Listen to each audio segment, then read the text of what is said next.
Qualche giorno fa 19 sindaci dell'Agrigentino hanno svolto a Palermo un incontro con l'assessore regionale Marino per discutere della disuguaglianza nelle tariffe idriche applicate ai cittadini dei comuni che hanno consegnato la rete idrica al lato e chi invece le reti se le è tenute. I sindaci hanno minacciato di uscire dal lato e da Girgenti Acque qualora non dovesse essere applicata una tariffa unica per tutti e si sono detti pronti ad avviare le pratiche legali. Erano presenti diversi primi cittadini, da Zambuto a Di Paola, da Sapia a Fantauzzo. Grande assente il sindaco di Favara. Proprio sull'assenza di Manganella interviene adesso il gruppo Favara Socialisti Riformisti.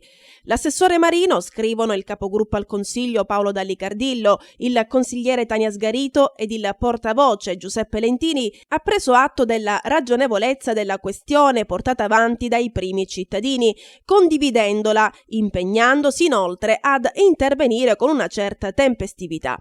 Perché il primo cittadino di Favara ogni qualvolta si presenta un contenzioso con Girgenti Acque e latitante, si chiedono i consiglieri.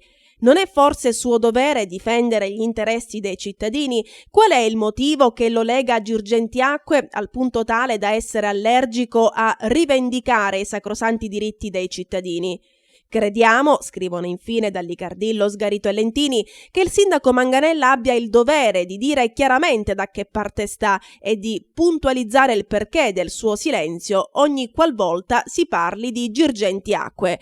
Gatta Cicova, concludono.